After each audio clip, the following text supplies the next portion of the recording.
जाने जहां में खुशामदीद एक और नई एपिसोड के साथ आपकी खिदमत में हाजिर हैं। पिछली एपिसोड वहां पे खत्म हुई थी जहां पे इमामा ने सालार से अपना जहेज वापस लाने की रिक्वेस्ट की थी, लेकिन उसने कहा था कि नहीं, जरूरी चीजें अपनी ले आओ, मैं तुम्हें सुबह सईदा अम्मा के घर छोड़ाऊंगा। जी, तो अगला सीन वहीं से शुरू होता है कि तकरीबन 10 बजे के करीब वो सईदा अम्मा के घर जाते हैं। इस पर तो इमामा का मुस्कुराता हुआ चेहरा था और बहुत ही मुतमईन चेहरा। उसे देखते ही फौरी रद्द-ए-अमल ये हुआ कि सईदा अम्मा ने न सिर्फ सालार के सलाम का जवाब दिया बल्कि उसके सर पर प्यार देते हुए उसका माथा भी चूमा। और इमामा फिर उसे अपने कमरे में लेकर आई और बताने लगी कि उसे क्या कुछ लेकर जाना है। उसने एक चीज की तरफ इशारा किया और कहती है, ये सब भी मैं लेकर जाऊंगी। वो उसे अपने कमरे में लाई थी और वहां किताबों की 2 अलमारियां थी और उनमें तकरीबन 300-400 किताबें तो थीं। सालार ने हाथ के इशारे से पूछा, ये सारी बुक्स? नहीं, ये कैनूस और पेंटिंग का सारा सामान भी लेकर जाना है। इमामा ने कमरे में एक दीवार के साथ पड़े पेंटिंग के सामान और कुछ अधूरी पेंटिंग्स की तरफ इशारा किया। तभी सालार ने कहा कि ये कुछ ज्यादा नहीं हो जाएगा, बुक्स ही तकरीबन 2 कार्टन में आएंगी। और इमामा ने कहा कि सिर्फ इतना ही नहीं, यही नहीं है, बुक्स और भी हैं। उसने अपना दुपट्टा उतार कर बेड पे रखा और फिर घुटनों के बल कारपेट पर बैठते हुए बेड के नीचे से एक कार्टन खींचना शुरू कर दिया। जब सालार ने उसे काम करते हुए देखा तो उसने कहा कि तुम रुक जाओ, मैं निकाल के देता हूं। हाँ, बेड के नीचे जितने भी डिब्बे हैं वो सारे निकाल दो, इन सभी में बुक्स हैं। इमामा ने उसे हिदायत दी। सालार ने झुककर बेड के नीचे देखा, वहां मुख्तलिफ साइज के कम से कम 7-8 डिब्बे मौजूद थे और वो एक के बाद एक डिब्बा निकालता गया। ये लो, बस। उसने खड़े होते और हाथ झाड़ते हुए इमामा से पूछा, लेकिन उसकी तरफ मुतवज्जा नहीं थी। वो कमरे में मौजूद कपड़ों की अलमारी के ऊपर एक स्टूल पर चढ़ी हुई थी और कुछ डिब्बे उतारने की कोशिश कर रही थी। सालार ने एक बार फिर उसे हटाकर खुद वो डिब्बे नीचे उतारे। उसका ख्याल था कि ये किताबों की आखिरी खेप है, क्योंकि कमरे में से डब्बे रखने की कोई और जगह तो नजर नहीं आई थी। लेकिन ये उसकी गलतफहमी थी। वो अब अलमारी को खोले उसके अंदर मौजूद एक खाने से किताबें निकालकर बेड पर रख रही थी और वो कम से कम 100 किताबें तो थीं जो उसने अलमारी से निकाली थी। वो बेचारा खड़ा देखता ही रहा। अलमारी के बाद बेड साइड टेबल्स की दराजों की बारी थी और उनमें भी किताबें थीं। बेड साइड टेबल्स के बाद ड्रेसिंग टेबल की दराजों और खानों की बारी थी और कमरे में मौजूद कपड़ों की जिस बास्केट को वो लॉन्ड्री बास्केट समझा था, वो भी किताबें स्टोर करने के लिए इस्तेमाल हो रही थी। वो कमरे के वस्त में खड़ा उसे कमरे की मुख्तलिफ जगहों से किताबें बरामद करते हुए देख रहा था। फिलहाल तो मुझे भी चक्कर आ रहे हैं और यकीनन सालार को भी आ रहे होंगे। इतनी किताबें कौन पढ़ता है, मैं तो एक नॉवेल पढ़ के थक जाती हूँ। खैर, बेड पर मौजूद किताबों का ढेर अब शेल्फ पर लगी किताबों से भी ज्यादा हो चुका था, लेकिन वो अब भी बड़ी शदोमत के साथ कमरे की मुख्तलिफ जगहों पर रखी हुई किताबें निकाल रही थी। मतलब हर जगह उसने किताबें रखी हुई थी। उसने उन खिड़कियों के पर्दे हटाए जो सहन में खुलती थी और उसके बाद सालार ने बारी बारी सारी खिड़कियां खोलकर उनमें से भी कुछ किताबें निकालते हुए देखा जो प्लास्टिक के शॉपर्स में बंद थी। शायद ये एहतियात किताबों की मट्टी को और नमी से बचाने के लिए की गई थी। और आखिरकार सालार का वही रिएक्शन हुआ जो इस वक्त मेरा था। बस इतनी किताबें हैं? सालार ने कमरे में चारों तरफ बिखरे डिब्बों और डबल बेड पर पड़ी किताबों के ढेर पर एक नजर डालते हुए बड़े तहम्मुल से पूछा, हाँ बता दो अगर कोई और सामान भी है। हाँ, मेरे कुछ और कैनूस और पेंटिंग्स भी हैं, मैं लेकर आती हूँ, तुम बैठो। उसके जवाब का इंतजार किए बगैर कमरे से निकल गई। सालार ने डबल बेड पर पड़ी किताबों के ढेर से एक किताब उठाई। वो एक नॉवेल था, घटिया रोमांस लिखने वाले एक बहुत ही मशहूर अमेरिकन राइटर का नॉवेल। उसने टाइटल पर नजर डाली और बेख्तियार उसके चेहरे पर एक मुस्कुराहट आई। अगर वो इस नॉवेल का नाम इमामा के सामने लेता तो वो सुर्ख हो जाती। उसने नॉवेल खोला और किताब के अंदर पहले ही खाली सफे पर इमामा ने अपना नाम लिखा था। जिस तारीख को वो किताब खरीदी गई और वो तारीख भी लिखी थी, और जिस जगह से वो खरीदी गई वो जगह, जिस तारीख को किताब पढ़ना शुरू किया और जिस तारीख को किताब खत्म की, ये सब लिखा हुआ था। और वह हैरान हुआ। इस तरह के नॉवेल को वो फजूल समझता था। वो शायद ये कभी भी पसंद ना करता कि इस राइटर के किसी नॉवेल को कोई उसके हाथ में देखे, लेकिन उसने इस नॉवेल पर इतनी संजीदगी से अपना नाम और डेट्स लिखी हुई थी जैसे वो बेहद अहम किताब हो। उसने नॉवेल के चंद और सफ़े पलटे और फिर कुछ बेयकीनी के आलम में पलटता ही चला गया। नॉवेल के अंदर जगह जगह रंगीन मार्कर्स के साथ मुख्तलिफ लाइंस हाईलाइट की गई थी और बाज लाइंस के सामने स्टार और बाज के सामने डबल स्टार बनाए गए थे। वो बेख्तियार एक गहरा सा सांस लेकर रह गया। सालार ने वो नॉवेल रखते हुए दूसरा नॉवेल उठाया, फिर तीसरा, फिर चौथा, फिर पांचवा, फिर छठा, सातवां, सबके सब रोमांटिक थे। एक ही तरह के रोमांटिक नॉवेल्स और वो सब भी इसी तरह हाईलाइटेड थे। वो जिंदगी में पहली बार रोमांटिक और वो भी मिल्स एंड बोन्स और बारबरा कार्टलैंड की टाइप के रोमांस के इतने संजीदा कारी से मिल रहा था। और किताबों के इस ढेर को देखते हुए उस पर यह इंकशाफ भी हुआ कि वो किताबें नहीं पढ़ती थी बल्कि सिर्फ यही नॉवेल्स पढ़ती थी। कमरे में मौजूद इन 1,500-2,000 किताबों में से सिर्फ चंद पेंटिंग्स और शायरी की किताबें नजर आई थी, बल्कि बाकी सब तो इंग्लिश नॉवेल्स ही थे। तभी इमामा ने एंट्री मारी और कहा, हाँ ये भी लेकर जानी है। एक नॉवेल देखते हुए इमामा की आवाज पर बेख्तियार चौंका। वो कमरे में 2-3 चक्रों के दौरान कुछ मुकम्मल और कुछ अधूरी पेंटिंग्स का एक छोटा सा ढेर भी बना चुकी थी। सालार इस दौरान उन किताबों के जायजे में मसरूफ रहा। उसने हाथ में पकड़ा हुआ नॉवेल वापस किताबों के उस ढेर पर रख दिया जो बेड पर पड़ा था और कारपेट पर पड़ी उन पेंटिंग्स पर नजर डालते हुए सालार को एहसास हुआ कि सईदा अम्मा के घर में जा बजा लगी हुई पेंटिंग्स भी उसी के हाथ की बनी हुई और यकीनन उन पेंटिंग्स के किसी दीवार पर लटका ना होने का सबब मजीद खाली जगह का दस्तयाब ना होना था। और फिर मारी सईदा अम्मा ने एंट्री। अरे बेटा, ये सारा काट कबाड़ क्यों उठा कर ले आई हो? ये सब लेकर जाओगी क्या तुम साथ? सईदा अम्मा कमरे में आते ही कमरे की हालत देखकर चौंकी। अम्मा, ये जरूरी चीजें मेरी काट कबाड़ तो ना कहें। इमामा सालार के सामने उस सामान को काट कबाड़ करार दिए जाने पर कुछ जस्बस हुई। अरे क्या जरूरी है इन किताबों में? ये किताबें तो रद्दी में मैं देने वाली थी, इतना ढेर लगा लिया है। और तस्वीरें वहीं रहने देती जहां पड़ी थी। छोटा सा घर है तुम लोगों का, वहां कहां पूरा आएगा ये सब कुछ। सईदा अम्मा बड़े गुस्से में उस ढेर को देखकर बेहोश ही होने वाली थी। यकीनन उन्होंने भी इमामा की सारी किताबों को पहली बार इकट्ठा देखा था और ये उनके लिए कोई खुशगवार नजारा तो था नहीं।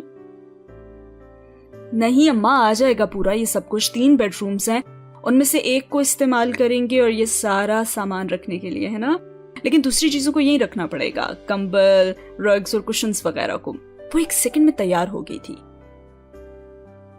अरे लेकिन बेटा, ये सारा सामान ही तो काम का है, घर नहीं सजाना तुमने इससे। और ये किताबों के ढेर और तस्वीरों का क्या करोगी तुम? सईदा अम्मा अब भी मोतरस थी। तभी सालार ने उसकी साइड लेते हुए कहा, अरे कोई बात नहीं, इनकी किताबें जरूरी हैं, अभी कुछ और कार्टन या शॉपर्स हैं जिन्हें पैक करना है। सालार ने अपनी स्वेटर की आस्तीनों को मोड़ते हुए आखिरी जुमला इमामा से कहा और 3 बजे के करीब वो सारा सामान सालार के घर पर गेस्ट रूम में बिखरा हुआ था। फरकान ने उस दिन भी उन्हें इफ्तारी के लिए अपनी तरफ मदऊ किया हुआ था, लेकिन सालार ने माजरत कर ली। फिलहाल उस सामान को ठिकाने लगाना ज्यादा अहम था। एक स्टोर में सालार ने कुछ अरसे पहले एल्यूमिनियम और ग्लास के रैक्स वाली कुछ अलमारियां देखी थी। ये इत्तफाक ही था कि वहां लगाया हुआ चक्कर बेकार नहीं गया और 6 फुट ऊंची और 3 फुट चौड़ी एक ही तरह की 3 अलमारियों ने गेस्ट रूम की एक पूरी दीवार को कवर कर लिया और एकदम उसे स्टडी रूम की शक्ल दे दी थी। लेकिन इमामा की खुशी की तो कोई इंतहा नहीं थी। इन तीनों अलमारियों ने उसकी तकरीबन सारी किताबें अंदर रखने की जगह तो बना दी थी। इन किताबों को इतने सालों में पहली बार कोई ढंग की जगह नसीब हुई थी, वरना तो वह रैक्स और लॉन्ड्री की दीवार पर बनी रैक्स पर ही समेटी गई थी। वह जहेज के सामान में बर्तनों और बेडशीट्स के अलावा और कुछ नहीं लाई थी। तब उसे अंदाजा नहीं था कि उसकी किस्मत में सामान में से सिर्फ उन्हीं 2 चीजों का इस्तेमाल लिखा गया था। बर्तनों के बने रैक्स के शीशों से नजर आती नई क्रॉकरी और काउंटर की स्लैब पर किचन के इस्तेमाल की छोटी मोटी नई चीजों ने किचन की शक्ल को बदल कर रख दिया था। वो लोग रात के तकरीबन 10 बजे जब फारिग हुए तो अपार्टमेंट में आने वाला नया सामान समेटा जा चुका था। उनके लिए फुरकान के घर से खाना तो आ गया था, लेकिन उस रात इमामा ने बड़े एहतमाम के साथ नई क्रॉकरी में सर्व किया था। अच्छा लग रहा है ना ऐसे? इमामा ने चमकती आंखों के साथ उससे पूछा, और सालार ने जो अपने सामने मौजूद नई ब्रांड डिनर प्लेट और उसके अतराफ में लगी चमकती हुई कटलरी को देखा और फिर कांटा उठाकर उसे बगौर देखते हुए बेहद संजीदगी से कहा, हाँ ऐसा लग रहा है जैसे हम किसी रेस्टोरेंट की ओपनिंग वाले दिन सबसे पहले और इकलौते कस्टमर हैं। लेकिन मसला ये है इमामा कि ये क्रॉकरी और कटलरी इतनी नई है कि इसमें खाना खाने को दिल नहीं चाह रहा। क्या मैं पुराने बर्तनों में नहीं खा सकता यार? इमामा का मूड बुरी तरह ऑफ हुआ। कम से कम ये वो जुमला नहीं था जो वो इस मौके पर उससे सुनना चाहती थी। लेकिन ये बहुत खूबसूरत है। पता है ना, नई चीजों में बंदा इतनी जल्दी कंफर्टेबल नहीं होता। सालार ने फौरन अपनी गलती की तस्दीक की थी। उसे अंदाजा हो गया था कि फिलहाल वो मजाक को सराहने के मूड में बिल्कुल भी नहीं थी। इमामा के तासुरात में कोई तब्दीली नहीं आई। अपनी प्लेट में चावल निकालते हुए सालार ने कहा, खाने के बाद हम कॉफी पीने चलेंगे, ठीक है? इस बार उसके चेहरे पर कुछ नरमी आई। किचन का सामान लेना है, उसने फौरन कहा। वो चावल का चम्मच मुंह में डालते डालते रुक गया। अभी भी कोई सामान लेना बाकी है? वो हैरान हुआ। ग्रोसरी तो चाहिए ना? कैसी ग्रोसरी? किचन में तो सब कुछ है। आटा, चावल, दालें, मिसाले, क्या है? कुछ भी नहीं है क्या? इमामा ने जवाबन पूछा। इनको मैंने क्या करना है? मैंने कभी खाना नहीं पकाया। सालार ने कंधे उचकाकर लापरवाही से कहा। बाबा लेकिन मैं तो पकाऊंगी ना, हमेशा तो दूसरों के घरों से नहीं खा सकते ना हम, इमामा ने संजीदगी से कहा। जार्स और कंटेनर्स भी चाहिए, इमामा को याद आया। फिलहाल आज मेरा इस तरह की खरीदारी करने का कोई मूड नहीं है, मुझे थकन महसूस हो रही है, सालार का रहा। अच्छा तो ठीक है ना, कल खरीदारी कर लेंगे, इमामा ने कहा। इस रात वो कॉफी के लिए करीबी मार्केट तक ही गए थे और गाड़ी फोर्ट्रेस के गिर्द घुमाते हुए उसने वहीं गाड़ी में बैठे हुए कॉफी पी। शुक्र है किताबों को तो जगह मिल गई। सालार कॉफी पीते हुए चौंका। वो खिड़की से बाहर दूर शॉप्स को देखते हुए बड़बड़ाई थी। उसके लाशोर में अभी भी कहीं वो किताबें ही अटकी हुई थी। वो किताबें नहीं हैं, सालार ने संजीदगी से कहा। कॉफी का घूंट भरते हुए उसने चौंक कर सालार को देखा।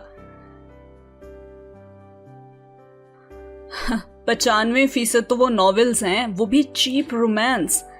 5-10 तो मैं समझ सकता हूँ, चलो इतने सालों में 100-200 भी हो सकते हैं, लेकिन 1,500-2,000 इस तरह के नॉवेल्स? यार कितना स्टैमिना है ना तुम्हारा इस तरह की रबिश पढ़ने के लिए, और तुमने बाकायदा मार्क करके पढ़ा इन नॉवेल्स को। मेरा ख्याल है पाकिस्तान में चीप रोमांस की सबसे बड़ी कलेक्शन इस वक्त मेरे घर में है। लेकिन वो खामोश रही, कॉफी पीते खिड़की से बाहर ही देखती रही। सालार कुछ देर उसकी तरफ से किसी रद्द-ए-अमल का इंतजार करता रहा। फिर उसकी लंबी खामोशी पर उसे खदशा हुआ कि कहीं वो बुरा ना मान गई हो। अपना बायां बाजू उसके कंधों पर फैलाते हुए उसने जैसे खामोश माजरत पेश की। ठीक है, चीप रोमांस है, लेकिन अच्छा लगता है मुझे ये सब कुछ। वो खिड़की से बाहर देखते हुए कुछ देर बाद बोली, वहां लोग हमेशा से मिल जाते हैं, कोई किसी से बिछड़ता नहीं है। मेरे लिए तो वंडरलैंड है ये। वो खिड़की से बाहर देखते हुए जैसे कहीं और पहुंची हुई थी। वो खामोशी से उसका चेहरा देखता और उसे सुनता रहा। जब आपकी अपनी जिंदगी में कुछ भी अच्छा ना हो रहा हो तो किसी ऐसी दुनिया में जाना अच्छा लगता है जहां सब कुछ परफेक्ट हो।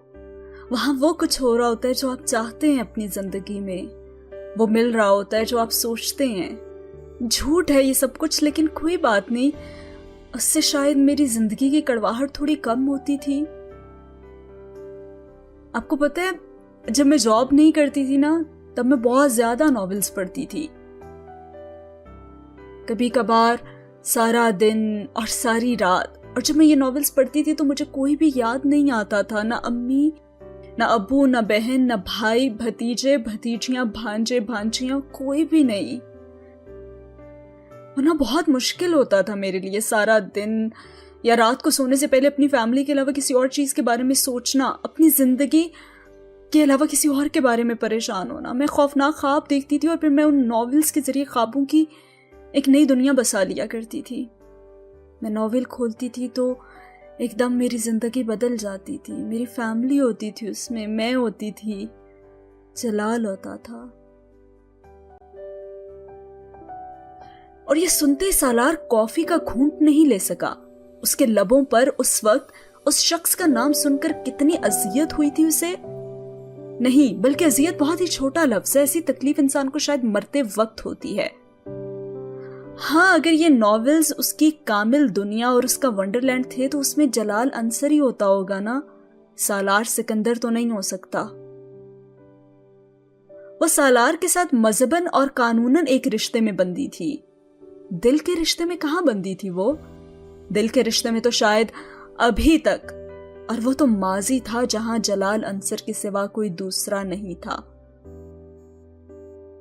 اس کا چہرہ دیکھتے ہوئے وہ رنجیدگی سے سوچ رہا تھا اور امامہ کو بولتے ہوئے شاید احساس بھی نہیں ہوا کہ اس نے جلال کا نام لیا ہے اور کس پیرائی میں لیا تھا. احساس ہوتا تو وہ ضرور اٹکتی یا کم از کم ایک بار سالار کا چہرہ ضرور دیکھ لیتی. لیکن نہیں، وہ ابھی بھی کھڑکی سے باہر دیکھ رہی تھی، ابھی بھی کہیں اور تھی، ابھی بھی کسی کا صبر آزما رہی تھی. اچھا لگتا ہے مجھے اس دنیا میں رہنا. وہاں امید تھی، روشنی تھی، انتظار تھا لیکن لا حاصل نہیں. تکلیف تو تھی مگر ابدی نہیں. آنسو تھے مگر کوئی پونچھ دیتا ہی تھا. اور وہ واحد کتابیں تھی جن میں امامہ ہاشم ہوتی تھی، آمنہ نہیں. ہر بار ان کتابوں پر اپنا نام لکھتے ہوئے میں جیسے خود کو یاد دلاتی تھی کہ میں کون ہوں، اور دوبارہ کتاب کھولنے پر جیسے کتاب مجھے بتاتی تھی کہ میں کون ہوں. وہ مجھے میرے پرانے نام سے بلاتی تھی، اس نام سے جس سے اتنے سالوں میں مجھے کوئی اور نہیں بلاتا تھا. تاریکی میں بعض دفعہ اتنی روشنی بھی بہت ہوتی ہے جس سے انسان بے شک اپنے آپ کو نہ دیکھ پائے لیکن اپنا وجود محسوس کرنے کے تو قابل ہو ہی جائے.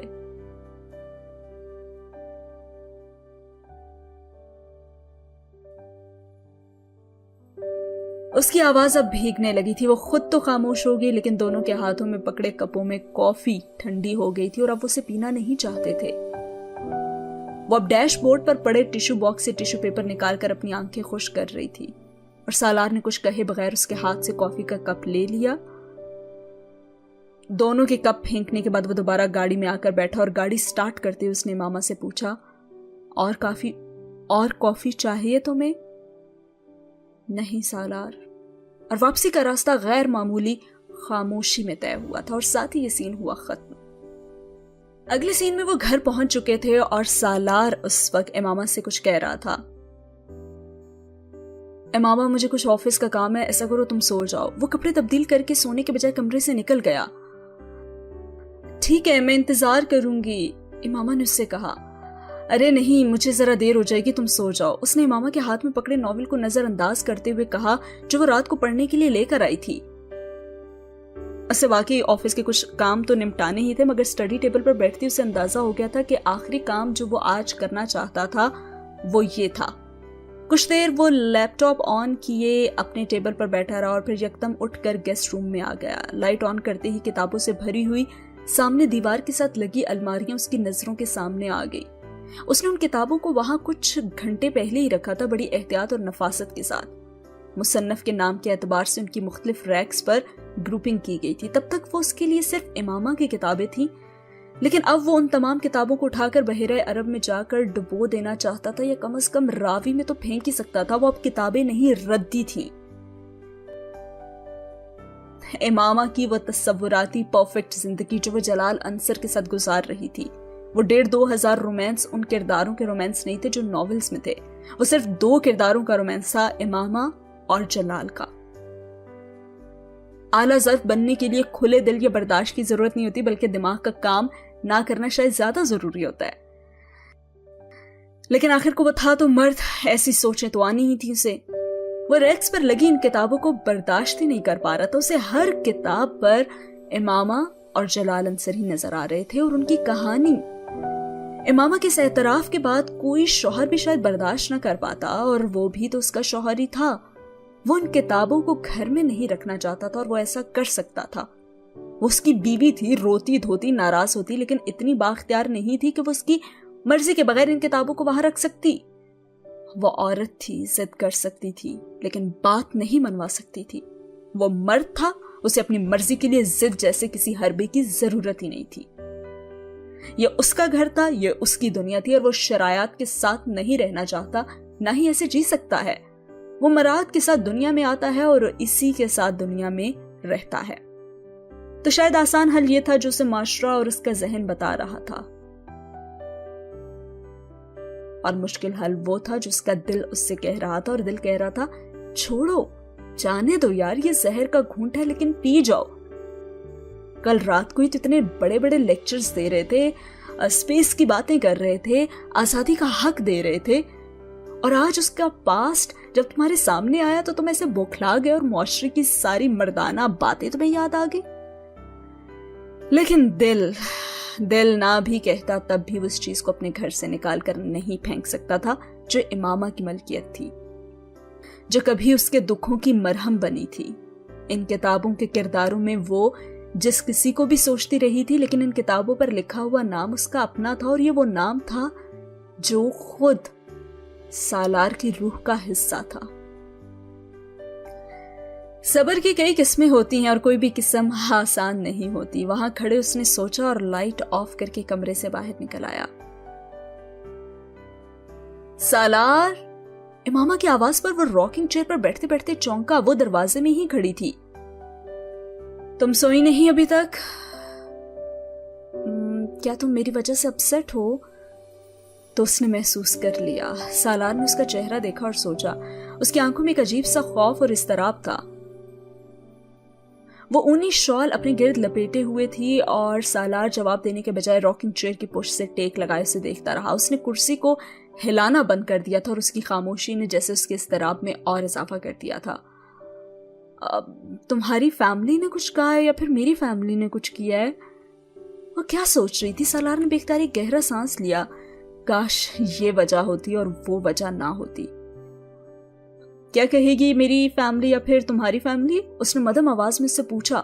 وہ اسی طرح الجھی ہوئی یوں چپ کھڑی رہی جیسے اسے خود بھی اس سوال کا جواب معلوم نہیں تھا، لیکن وہ خاموش اسے دیکھتی رہی، یوں جیسے اسے یقین ہو کہ وہ سچ نہیں بول رہا۔